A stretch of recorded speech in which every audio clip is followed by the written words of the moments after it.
మంత్రనిధి ప్రేక్షకులకు నమస్కారం. ఈరోజు స్ఫూర్తినందించే కథలు లో లోభము యొక్క ఫలితం. ఇంకా చెప్పాలి అంటే సజ్జనులకి అపకారం చేసేటటువంటి వచ్చే ఫలితం ఏమిటి అనేటువంటి ఒక కథ చెప్పుకుందాం. పూర్వకాలంలో ఒక ఊరిలో ఒక బ్రాహ్మణుడు ఉండేవాడు. ఆయనకి పెళ్ళికి ఎదిగిన కూతురుంది. ఆమెకు వివాహం చేయాలని చెప్పిన అనుకున్నాడు ఆయన. కానీ ఆయన దగ్గర పిల్లకి వివాహం చేసేంత ధనం లేదు.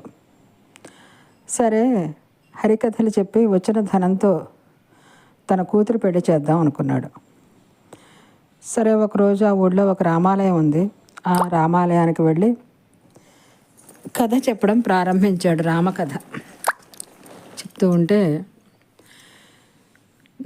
అతని ఉద్దేశం, నా కథలు వినేందుకు శ్రోతలు ఉన్నా లేకపోయినప్పటికీ కూడా ఆ శ్రీరామచంద్రుడే వింటాడు నా కథని అని చెప్తూ ఉన్నాడు. నెమ్మదిగా శ్రోతలు పెరుగుతూ వచ్చారు. వినేటువంటి శ్రోతలు పెరుగుతూ వచ్చారు. ఆ ఊరిలో ఒక పిసినారి ఉండేవాడు. ఒకరోజు అతను కూడా ఆ గుడికి వచ్చాడు. ఆలయంలో ప్రదక్షిణం చేస్తుంటే అతడికి గర్భగుడిలోంచి ఏవో మాటలు వినిపించాయి. ఎవరా ఈ మాటలు మాట్లాడుకునేది అని చెప్పి జాగ్రత్తగా విన్నాడు. గోడకి చెవి పెట్టి వింటే లోపల శ్రీరామచంద్రుడును హనుమంతుడు మాట్లాడుకుంటున్నారు. శ్రీరాముడు అన్నట్ట హనుమంతుడితోటి, ఈ బ్రాహ్మణుడి కుమార్తె వివాహానికి కావలసిన ధనాన్ని ఏర్పాటు చేయవయ్యా హనుమా అన్నట్ట. అంటే స్వామి హనుమంతుడు, అలాగే ప్రభు, ఈ బ్రాహ్మడికి 100 రూపాయలు అందజేస్తాను అన్నాడు. ఈ ఇద్దరి మాటలు విన్నాడు ఆ పిసినారి. అతనికి దుర్బుద్ధి పుట్టింది. ఏమిటి, ఈ బ్రాహ్మణుడికి వచ్చినటువంటి ఆ 100 రూపాయలని తనే తీసుకోవాలి అని. హరికథ అయిపోయింది. రామకథని చెప్పడం ముగిసిన తర్వాత బ్రాహ్మణుడి దగ్గరికి వచ్చి, స్వామి మీకు దక్షిణ బాగా ముట్టిందా అని అడిగాడు. అంటే బ్రాహ్మణుడు అన్నాడు, ఈరోజు నా కథ వినటానికి ఎక్కువ మంది రాలేదయ్యా, మరి డబ్బు ఎలా వస్తుంది అన్నాడు.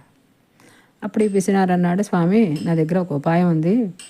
రేపు మీకు ఎంత దక్షిణ లభిస్తే అంతా నాకు ఇవ్వండి, నేను మీకు 50 రూపాయలు ఇస్తాను అన్నాడు. సరే, అమాయక బ్రాహ్మణుడు అలాగే అని చెప్పి ఒప్పుకున్నాడు. రామకథ చెప్తే ఎలాగూ అంత డబ్బు రాదు. సరే, ఈ పిసినారి 50 రూపాయలు ఇస్తానన్నాడు కదా, పోన్లే అదన్నది దక్కుతుందిలే అనుకున్నాడు. సరే, ఆ రోజుల్లో 50 రూపాయలు అంటే చాలా ఎక్కువ. హనుమంతుడు ఎలాగైనా శ్రీరామచంద్ర ప్రభు ఆజ్ఞని మన్నించి బ్రాహ్మడికి 100 రూపాయలు ఇస్తాడు కదా, ఆ 100 రూపాయలు తీసుకుని బ్రాహ్మణుడికి 50 రూపాయలు ఇచ్చేస్తాను, నాకు 50 రూపాయలు మిగులుతుంది. 50 రూపాయలు నేను ఖర్చు పెట్టినప్పటికీ కూడా నాకు వచ్చింది మళ్ళీ నాకు 50 రూపాయలు నాకు మిగులుతుంది, ఎక్స్ట్రాగా మిగులుతుంది కదా అనుకున్నాడు ఇతను. ఆశపడేవాడి దృష్టి ఎప్పుడూ కూడా డబ్బు మీదే ఉంటుంది. శ్రీరామచంద్ర ప్రభు హనుమంతుడితో అన్న మాటలు విన్నప్పటికీ కూడా, అంటే భగవంతుడి యొక్క మాటలు వినాలి అంటే మనకు పూర్వజన్మ సంస్కారం ఎంతో ఉండాలి. విన్నాడు, ఆ సంస్కారం వల్ల విన్నాడు. పోనీ అప్పటికైనా వాడికి భక్తి కలిగిందా?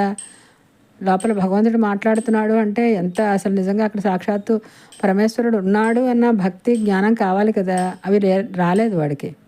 పైగా ఈ బీద బ్రాహ్మణుడి యొక్క పొట్టని కొడదామని చూస్తున్నాడు. సరే, మర్నాడు కూడా మళ్ళీ ఆ రామకథ చెప్పడం ముగిసిన తర్వాత ఈ పిసినారి బ్రాహ్మణుడి దగ్గరికి వెళ్ళాడు. ఇప్పుడు ఇవాళ 100 రూపాయలు ఇస్తాడు కదా హనుమంతుడు, అవి నా సొంతం అవుతాయి కదా అని చాలా ఆనందంగా ఉన్నాడు. సరే, అడిగాడు, అయ్యా ఈరోజు దక్షిణ బాగా వచ్చిందా ఏమిటి అని.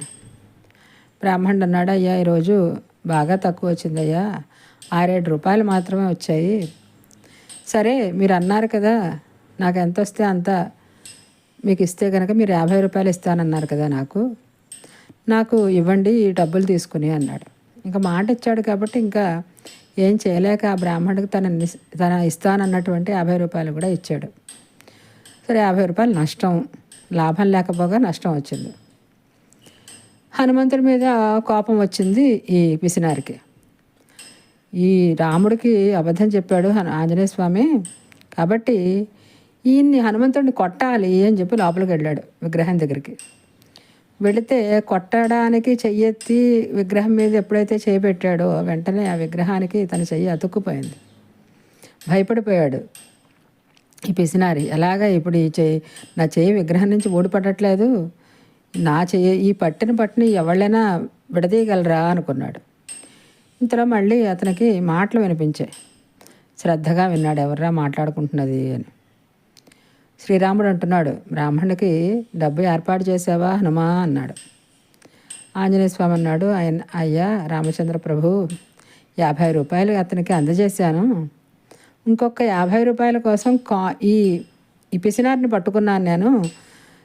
మీరు అన్నట్టుగా 100 రూపాయలు ఏర్పాటు చేయమన్నారు. ఈ పిసినారి ఇవాళ ఒక 50 రూపాయలు ఏర్పాటు చేశాడు, ఇంకొక 50 రూపాయలు ఇవ్వాలి వాడు, అందుకోసం అని చెప్పి నేను అతన్ని పట్టుకున్నాను అన్నాడు. ఈ డబ్బు ఇవ్వగానే, ఈ 50 రూపాయలు ఇవ్వగానే ఇతన్ని వదిలేస్తాను అని చెప్పాడు. వీళ్ళిద్దరి మాటలు విన్నాడు ఈ పిసినారి. ఇప్పుడు కనుక నన్ను ఈ స్థితిలో ఎవరైనా చూస్తే నా పరువు పోతుంది అని అనుకుని, అయ్యా ఆంజనేయ స్వామి, నన్ను క్షమించు, వదిలిపెట్టు, ఆ మిగిలిన 50 రూపాయలు కూడా ఆ బ్రాహ్మణుడికి నేను ఇస్తానయ్యా, నన్ను వదిలిపెట్టవలసింది అని గట్టిగా అరిచాడు.